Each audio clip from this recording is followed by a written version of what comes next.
Good morning, everyone. This is Rick Murphy with AllNet. I'd like to thank you for taking the time to join us today. With us on the call today, we've got Ed Gurr from Vivitek, and Ed is going to review some of the projector lineup from Vivitek, the home theater models and some of the commercial models, and then we're gonna also carve out some time to talk about the collaboration devices that have been pretty popular. We've had a decent amount of feedback from the dealers asking to spend a little time on these devices, so Ed has agreed to cover them as well. So without any further ado, I'd like to introduce Edward Gurr from Vivitek. Hi, everybody. I want to thank you for joining this webinar and want to go through a little bit about who Vivitek is, some of the product, and as Rick mentioned, some of the Novo product as well. So Vivitek's parent company is Delta Electronics. Delta Electronics, hang on one second, was founded in 1971. We're the largest supplier of switching power supplies in the world. To give you an idea of what that means is power supplies for like your laptop, your desktop, your projectors, even your phones. We make about 20 million of those a month. Largest supplier of DC brushless fans, but for us, and this is the key, is we're the second largest supplier of DLP projectors in the world. Overall, the company does about $8 billion a year in revenue, and we have facilities all across the world, including in the US. These are some of our locations, and these aren't just little tiny offices. These will house anywhere between 200 and 500 employees.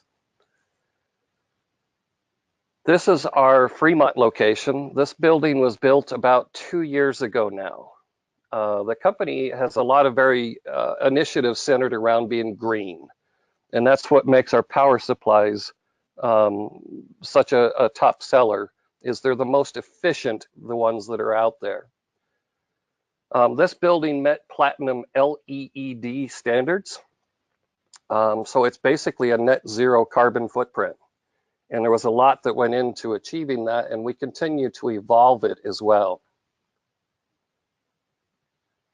These are some of the other lines that we're in, anything from LCD signage to LED lighting, to projection, to LED displays, to solar systems. This is a solar system that's in my home state of Nevada, and Delta did the control system for it. These are mirrors aimed at the central tower, and the central tower basically has molten salt in it. And the idea behind this is kind of unique in that they're trying to create a way to store solar energy for release at night. So they melt the salt, put it underground, store it, and then release that energy back during the nighttime. This is kind of a key slide on some of the partners that we do business with for the DLP projectors. And as you can see, there's not too many names that are missing up there. So just about anybody that's ever done a DLP device has done some business with Delta at some point. And this can be anything from a complete Delta design that was designed, manufactured, and made ready for them, to us taking a design from whoever it may be and manufacturing maybe just the engine or a complete chassis to their specifications. So there's a lot of different ways this was done. My background for a long time was within Runco International, and a good bit of our product started in one form or another with Delta, anything from a light engine to, at the less expensive stuff, to a complete chassis done to our design.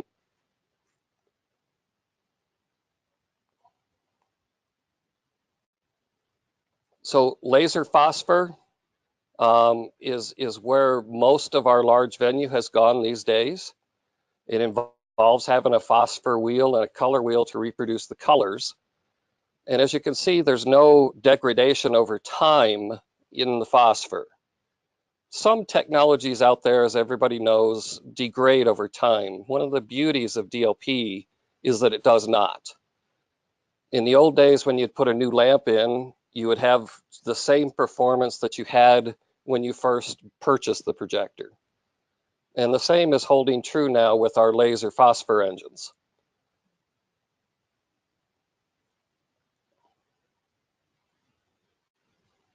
One of the other nice things about our products is they're completely light path sealed to dust. So in other words, the dust that is entering the projector can't get into the light path and cause any issues, whether it be little dots in the image or basically a buildup that's such that the light is reduced. And you can see after 20,000 hours on this graph that the performance degraded, about 5% over 20,000 hours, which is phenomenal.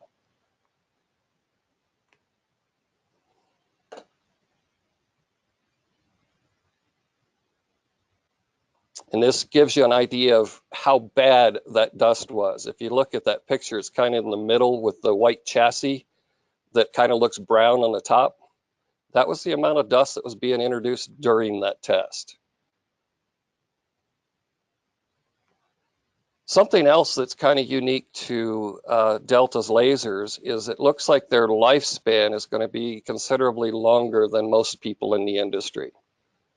We're going to be well above the 50% level at the 20,000 hours. And you guys have all probably seen that over time, some of our competition has reduced their warranties and reduced the number of hours that they're claiming. And this is due to the fact that their lasers are not lasting as long as anticipated, which seems to be quite opposite to what we're experiencing with the Delta lasers. And part of that centers around the fact that our lasers are all liquid cooled.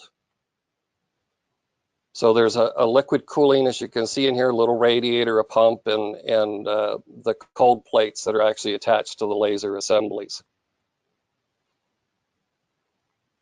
And so from here, I want to start going into some of our product. The first two I'll start with are our 4K projectors. So this is our DK8500Z. It is a 4K projector, single chip, and it's a bright one. It's at 7,500 lumens. There are 8 interchangeable lenses available with this projector, so I can get you as close as a 0.38 ultra short throw lens, which is one of those that has the mirror built into it. So the back of the projector is actually facing the screen, all the way out to an 8.4. All of the lenses have motorized lens shift and lens memories. So if you wanted to set this up to do different aspect ratios, let's say you wanted to use this in a home theater and you wanted to do 16:9 and 2:3:5.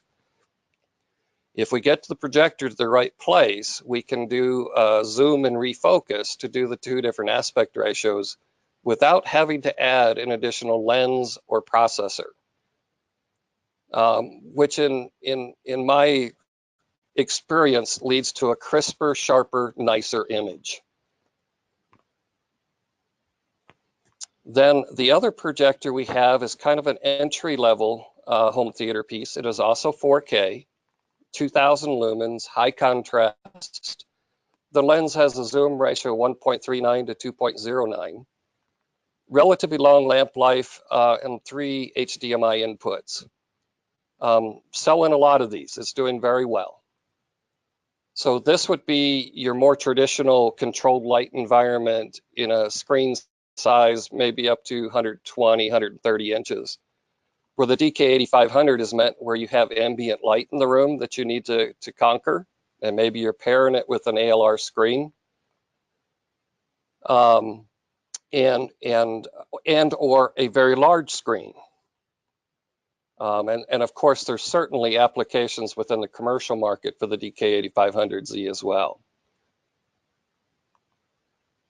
Then this is a projector that's been around for quite some time. It's our H1188. It's a lamp-based projector, very inexpensive. The image performance is very, very good for what it is and what its price point is. One of the things you might want to do is not discount 1080p projectors just yet. one of the ways to get people started in home theater is to introduce it to them. And this projector is a great way to introduce it to them. And keeping the screens at, say, the 120 inch or less in size allows them to get into it, start to get excited about it, and then over time start upgrading them into bigger, better, and better.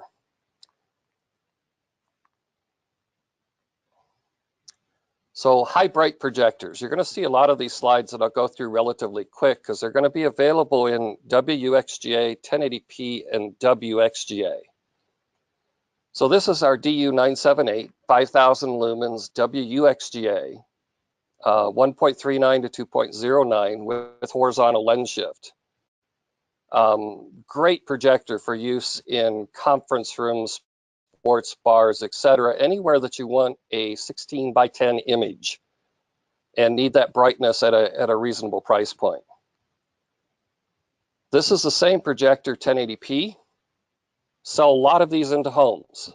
And it's going usually paired with an ALR in a room that they don't want to have a darkened, light-controlled environment. Same projector, a little bit different processing, but in a black chassis. Whoops. And then we get into our 3000 series. This one now introduces horizontal and vertical lens shift, a little bit longer zoom range. You have 1.25 to 2.13. Lamp life is a little down, but the brightness is up. You see this is at 5,500 lumens. Also now has HD base T and pin cushion and corner correction. And this is the 16 by 10, 16 by 9 version of it, and WXGA version.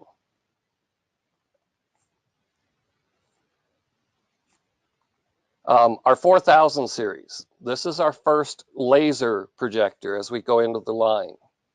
5,500 lumens, 20,000 hour warranty on the laser, WXGA.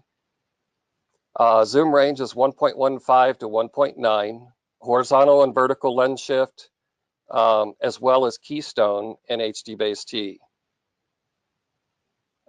Good way to get started into the lasers at a very attractive price point. Then this is the 1080p version of it, and this is the WXGA version. Next step up is our DU7095Z. This projector's been around for about, it was the 7090 and we upgraded to the 7095. So this chassis has been around now for about 2 years. In that 2 years, I'm only aware of 3 failures. So it's just been rock solid in terms of the laser assembly. It's available in both a black and white chassis. There's 7 interchangeable lenses for this one. I can go as short as a 0.78 and as long as a 5.0. The lens shifting on this is manual, but you do have up, down, and left, right. And you have horizontal and vertical Keystone as well as HD base T on this as well. Then its big brother was introduced about 6 months ago. Same chassis, we added a couple more laser banks inside. So we went from 6,500 lumens to 8,000 lumens. Uses the same set of lenses and same features as the 7095. And both of these meet Rec 709 color specifications as well. So great projector in commercial applications, but I also sell a lot of these into homes with a relatively large size screen, say in the 120, 150 inch range, where they have ambient light in the room as well. And one of the other things I'm seeing an uptick in is using them for outdoor theater. They're installing the projector somewhere where it's in a controlled environment, shining the light out to a screen, and having the outside patio barbecue type space. And then of course house of worship. A lot of these go into house of worship as well.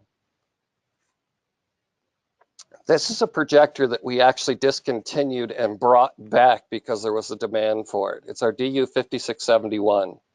It is a lamp-based projector, 6,200 lumens. It uses the same lens series as the 7095 and 7195. Lamp hours are relatively low. Most people are running this full output and they're 1,500 hours on a lamp. But it's all about price point on this and the ability to install it just about anywhere you want with the lens options. So we brought it back into the line and it's available again. These are the 7 lenses that are available for those 3 projectors and the different throw ranges that are available for them as well. Then we get into our next chassis, which is our 8000 series. The 8090 again has been around for a year and a half, 2 years. In this case, we have 8 interchangeable lens options. They are all electric zoom focus and lens shift, as well as lens memories. You have HD-based-T, 3G HD SDI, as well as the HDMIs and some of the legacy RGB and DVI type inputs as well. It's 8,000 lumens, 20,000 hours on the laser assembly. And just been, again, one of our rock solid projectors. Then we introduced its big brother about a year ago. Again, same theory, we added more laser banks inside, pumped the lumens up to 10,000. Everything else is basically the same. And there'll be one more we'll probably introduce around Infocom time in this chassis that's going to be around 13,000 lumens. And these are the different lenses that are available for those 2 chassis. Then our biggest projector currently is our DU9800Z. This is 18,000 lumens. Again, 20,000 hours on the laser assembly. It's got a built-in color sensor to maintain constant color and optimal brightness. So as things change over its lifetime, it can compensate for those and keep the image the same. It has 6 interchangeable lenses, motorized lens shift and memories, zoom focus, and the inputs. In order to get the full 18,000 lumens out of this projector, it needs to be hooked up to 220. If it is hooked to 110, its maximum output is 12 or 13,000 lumens. And then there will be another one of these coming again around Infocom time that's going to be at 21,000 lumens. So anywhere that you're doing a large screen and or trying to conquer a lot of ambient light, this is a great option. I've done some of these in furniture stores where they're on a 200, 240 inch screen. House of Worship, same thing, and that, you know, up to 240, I think, is the largest one I've done so far. And it works very, very well. So in this case, it's all about that horsepower. It's all about the lumens. These are the lenses that are available for that chassis. So anywhere from 0.84 all the way out to 7.0.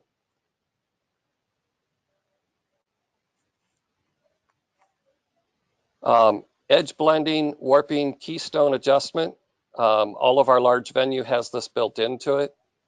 So if you get into some projects where you're doing some edge blending or need warping due to an uneven surface, or keystone correction because you're conquering a less than ideal install, we have the ability to work with those problems and solve them. DH765Z, this is a laser. It's an ultra short throw, so it's a 0.24 throw. It's 4,000 lumens and can do a screen size anywhere from 80 to 150 inches and has horizontal and vertical keystone. ideal application into conference rooms and education. And that's where a lot of these have been going, but it's also ideal in a home theater. A lot of the screen manufacturers have come out with their ALR screens that are designed to work with ultra short throws. And they actually work better than the regular ALRs in terms of light rejection. I actually use one of these at home as my daytime TV. So I have two screens. This is the one that's on all the time, just watching regular everyday news and whatever. And then if I want to really sit down and watch a movie, there's another screen that I pull down with an old LED projector that probably puts out about 600 lumens, but has great black level and perfect color. So in a application where you're trying to mimic a flat panel display, as an example, only at a large size, this is something that works very, very effectively. And like I said, if you use some of these screens that are designed for ultra short throws, you end up with a relatively inexpensive 120 inch screen. I think most of the ALRs are limited right now to around 120 inches. The projector can obviously go more, so that if you're in an environment that has control of light and just on a white screen, certainly we can go out to 150 inches. This is a lamp-based ultra short throw. This is an older model. Sell again a lot of these into conference room and education. It's 1080p. It's a slightly longer throw. It's a 0.33, 3,500 lumens, and up to 110 inch diagonal. These can work with the ALRs as well. But if you're in a home application, the distance further out from the wall seems to be a holdout versus the other one at 0.24 throw. So to give you an example, with a 100-inch screen, the mirror on this would be about 30 inches out from the wall, where with the laser, it's about 24 inches out from the wall. This one is for education and conference room. It's WXGA, has some interactive features to it, being able to use it with the pens, 3,300 lumens, and again, 110 inch diagonal. Same projector without the interactivity. DX813, this is all about price point and meeting quantity demands. So very inexpensive projector, long lamp life at 7,000 hours, 10-watt speaker built into it, and a 5-year warranty on it. Now, speaking of warranties, almost all of our product has what we call our 5-3-1 warranty. So that's 5 years parts and labor, 3-year advanced replacement, and if it's a lamp-based projector, 1 year or normal lamp hours on the lamp, and laser, 20,000 hours. These are our short throw projectors. You can see that they're a 0.626 and a 0.521 with the XGA and WXGA. Again, conference room type applications are somewhere that you got to put a projector in, but just don't have the throw and you need something inexpensive. From here, I want to go into some of our Novo product, and there's two different categories. There's our collaboration side of the Novo product, actually three now that I'm thinking about. There's the collaboration, the digital signage, and the Novo Touch, which is our flat panels, interactive flat panels. So within the collaboration lineup, we have the NovoCast, NovoPro, and Novo Enterprise. The NovoCast, very inexpensive, allows up to 8 users to be displayed on your or interactive with it. The NovoPro can be 64 users, is also compatible with the Launcher Plus, which we'll go into in a little bit here. And then the Novo Enterprise, again, 64 users, also HDMI in and out, and way more software firmware features as well, and a more robust Wi-Fi as well. So some of the highlights are here. All of this is meant for anywhere that you want to collaborate and have other people's devices shown on the screen. You can show up to 4 people on a screen at any one time, or one device doing the entire screen, or in the case of the Novo Enterprise, you can customize that.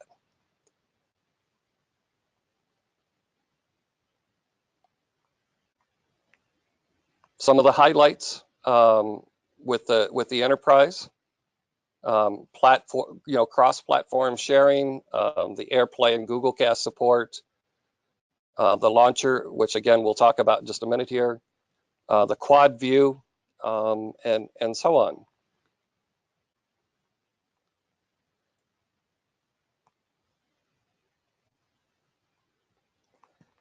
So feature comparisons. The big differences to the Novo Enterprise are the dynamic screen layout, more, like I said, intuitive on-screen operations, and the HDMI input, as well as audio input.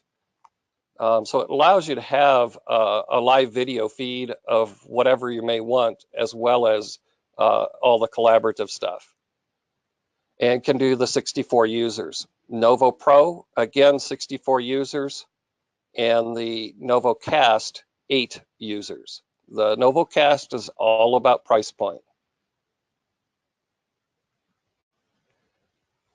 Supports all the popular devices, supports AirPlay and Google Cast.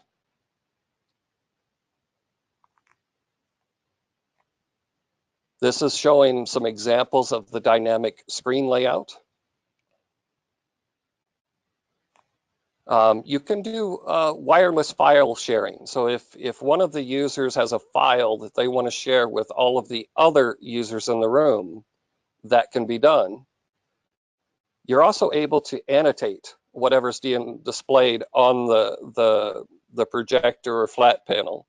And by the way, these can be used with anything that allows HDMI input. So it can be a projector or a panel. And you can also do voting and polling. Just showing basically some of the ease of how it is to use it.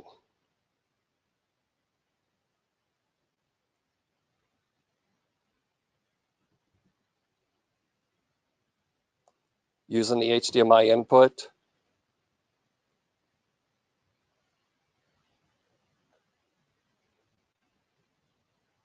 This can also have a centralized management or remote management. So this is an application, say in a education or corporate environment where IT wants to have control. Certainly that can be done. We also offer a cloud-based system to work with these as well. The Launcher Plus, I like to call this the ed-proof way of doing this. It's for the guy that's not IT technically savvy. You basically plug this into the port on your computer, hit the button, and it does everything else for you. Where you start to display what's on your screen to everybody else that's sharing with the Novo Enterprise or Novo Pro. This is how to use it and how to pair it. Pairing completed. And then this is just the sequence that you go through to make this work. Again, very intuitive, very easy to use for just about anybody. The software capabilities. So you can work with Mac, you can work with Chrome, Android, Windows, etc. The other thing about the Novo products is we do have an internal person that specializes in nothing but Novo. His name is Mike Wang. So if we ever get into a place where you need help, certainly we have that specialized help to get to you. The methods of network connections. And something else to note on the NovoPro and Novo Enterprise, you have a choice of setting it to a corporate type environment or an education type environment. In the education environment, the person controlling the session, the teacher, has full control of who gets to present on that screen. And they're also able to preview what each of the students has before presenting it on the screen. So if there's any problems there, the teacher can see it well before it gets presented to the rest of the class. Some of the feature comparisons. And by the way, guys, I'll share this presentation with Rick so that he can get it out to you guys as well.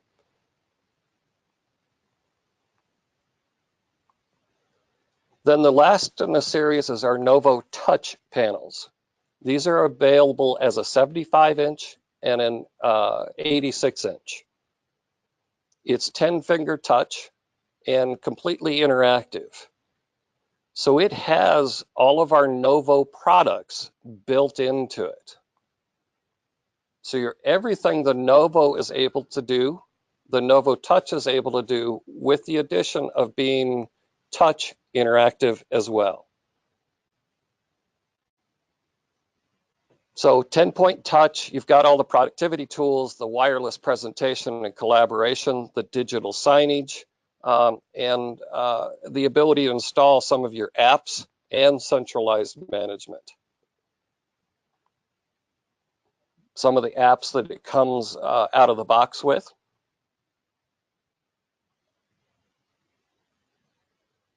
And that's what I have for you guys. Was there any questions along the way, Rick? Hey, Ed. Yeah, we've got a lot of questions here. Okay. Let me whip this tab out into the open so that I can expand it. Okay. So Brandon is asking, would you need multiple dongles in each room to do a simultaneous user presentation? I'm guessing that we're talking about the... If you're using the Launcher Plus, you'll need a dongle for each person that wants to be on the screen. And you can do, like with the Enterprise, you can do up to 64 of those, same with the NovoPro. Okay. Now, you don't have to use the dongle. That's important to note. You can hook up to this either using a QR code or just putting the IP address into your computer as well. So what a lot of people do is they set up for internally that everybody's got the IP code or QR code and uses that internally. And then they keep the Launcher Plus for the guest coming into the building.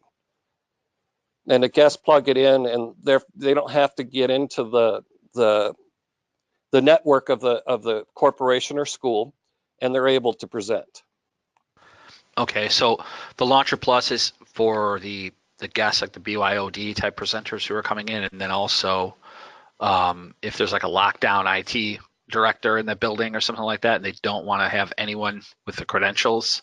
Correct. So the internal machines that are owned by the staff or the dedicated Mac Mini or whatever that's in the rack that they use to do the collaboration and presentation, that might just be set up in this other method that you just discussed? Correct. Okay, that's perfect. how I'm seeing most of them set up. Now that doesn't mean you can't use the launchers internally as well. It's a cost savings method to not use them, and plus they don't walk away. You know. Well, that's also important that they don't wind up in someone else's briefcase. Yes. When they're 3 airports away. Okay. Brandon is asking a follow-up question that looks just like the question that I have written down here.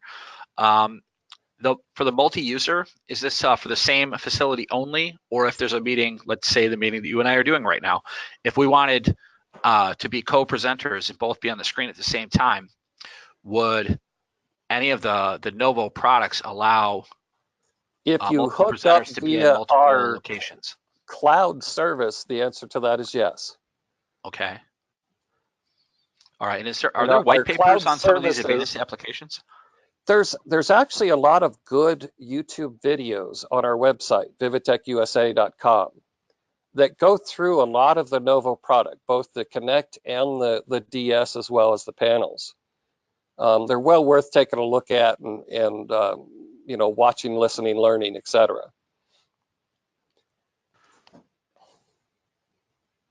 And then as we get into deeper questions, like I said, we have some people that specialize in the Novo, and we can really delve in deep.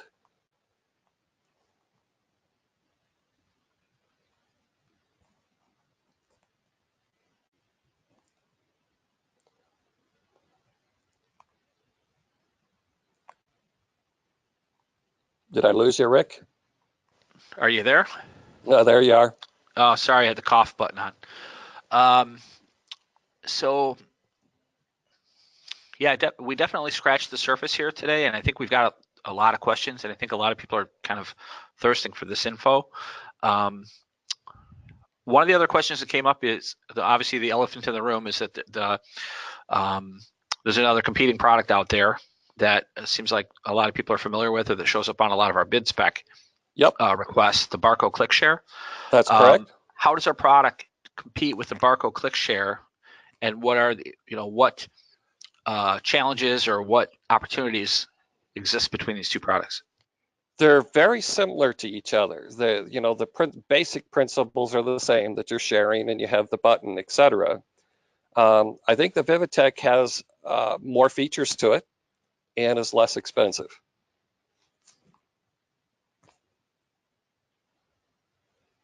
Okay. All right. Let me see. So Brandon is asking about for Mike, if he needs to reach out to Mike, what is the typical callback time, and what would be a better option to send an email to create an appointment? Certainly doing emails is probably the most expedient, but we're on the West Coast. So from a timing standpoint, Mike is usually in the office from 8 to 5. He does travel some, like all of the rest of us do. So there can be some delays there, but we try to make it as minimal as possible. And when somebody is traveling, take those questions over to another expert in the area. Okay, perfect. All right. So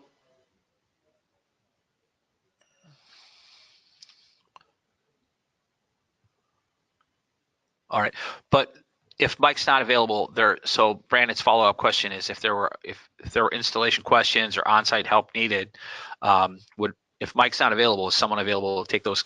Is there someone in the support that can help? Yes, there is. The first couple projects. Yes, there is. All right. And Brandon, reach out to me later via email, and I'll make sure and follow up and share all the contact information for Ed as well as for Mike. Okay. All right. The next question that comes up. All right. So when having multiple users, which user or how is it assigned as to who can determine who's on screen at any given point in time? And can we have multiple windows on screen at multiple times or at different times during the presentation? Yes, you can have multiple windows. And depending on the device, how those windows are arranged can be customized as well. As far as who is shown, it's based on the moderator. The moderator can choose who's being shown out of the 64 users. Okay, so there has to be a person managing the call, kind of like in today's call, that would be me? Yes. Okay, so that's predetermined when the meeting starts, and then as the other people log in, it populates on the person's screen in some way, and then they just assign at which point in the presentation, it hands off to, let's say, the Correct. CEO starts the presentation with an opening statement, and then it goes off to the CFO for financials, and then it goes off to the director of sales for the sales, et cetera, et cetera, et cetera. And the person just keeps. Or if for some reason, let's say you wanted to show 4 of them all at the same time, or those 2 that you mentioned at the same time, Okay. so that they could bounce back and forth between each other, that can be done. Okay. Nice. All right. And then we've got a question that comes up. It seems like these small medical offices are a good opportunity for some of the dealers. And someone is asking about HIPAA compliance. Should we always use Launcher Plus on any office that has either PCI or HIPAA compliance requirements on that network? I would say probably that's your safest bet, because it doesn't leave there's no information transferred any direction. Okay. And then I would say also follow up with your IT hardware vendor, because that's probably VPN or subnet time. Okay. Just create some sort of isolation between the 2 networks. All right.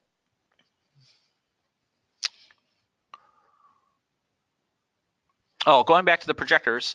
So Ken, our resident calibration guru, is asking about the DK8500Z percentage of P3 coverage on that model.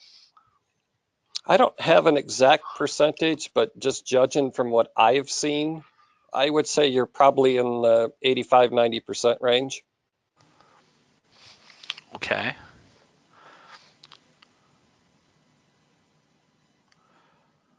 And just general information, as these lasers continue to evolve, they're getting better and better and better at not only color accuracy, but contrast as well. Okay. And then we had a question come up when we did a presentation a couple weeks ago with another vendor that uses lasers. And the question that came up was in regard to the redundant laser diodes in the light engine. So how many laser diodes can fail and the unit can still make spec for light output? Boy, I have never had that question asked. I believe in our case, the answer is going to be 0, because we don't have redundant ones. But as I said in the presentation, the number of failures we have had is so small, it's like 1/10 of 1%, that it just has not been any issue for us. Okay.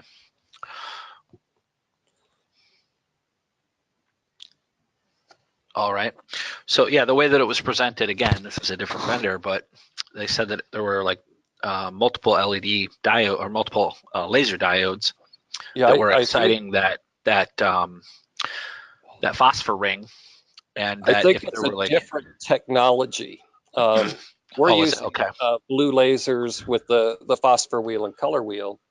Yeah. I believe that the other technology is using lots and lots of little lasers and combining them, where we're using a smaller number of lasers. Aha. Okay. So I think it's a very different laser technology. Okay.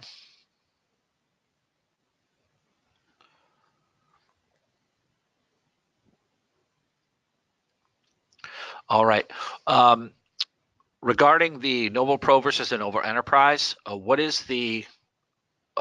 some of the applications where it's time to step up to Enterprise? So the Enterprise is going to give you the HDMI in-out and audio in-out.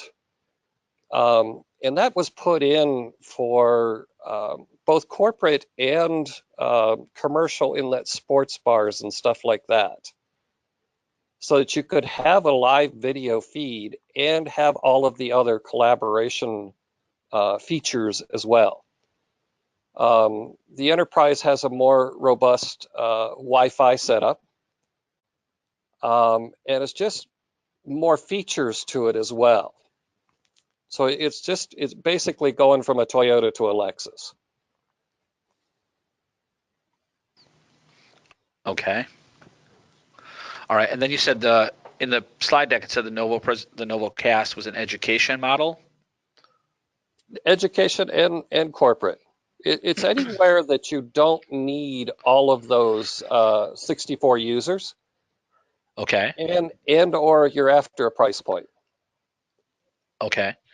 All right. And we've got, we sell some consumer level products that have the casting built into them, like a lot of our Blu-ray players and things like that, and some of our TV models have casting built into it, but it seems like it's not reliable, and every single model implements it differently. So I'm assuming that this is kind of one of those things where you can get it set up and learn how it operates, and then it's consistent across the. Let's say you've got multiple classrooms or multiple buildings or facilities. You can have it be consistent in every single room without having to worry about the inconsistent implementation of casting. I would agree with that. Okay. All right. Do we have any other questions from anyone? It looks like I've got pretty much hit them all. So let me give you my contact information. If you have more questions, certainly you can reach out to me. My email address is edward.gurr, Gurr, at vivitekcorp.com. And my phone number is 510-909-3435. So if you have more questions or need more detail, certainly reach out. And if I can't answer you, I will get the right people that can. All right. Thanks, Ed. Well, I want to thank everybody for attending. Hopefully this was helpful to you. And again, let's go sell some projectors and some Novo. If you've got some time, Ed, can you pop up on the screen the site where those the videos and the other training resources are located? Yeah, let me see if I can get to that. Okay.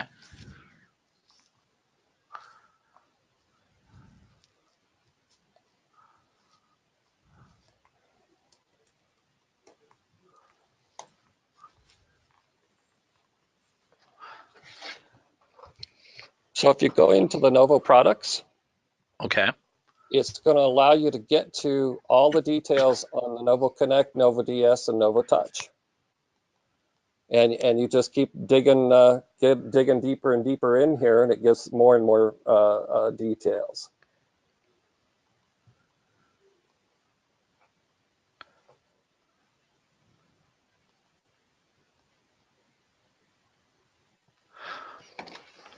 From anything from case studies to the latest software versions and what's going on to the videos that I was describing. And you'll see there's quite a few of them. And they're pretty straightforward. We tried to keep them relatively short, and they're pretty easy to go through.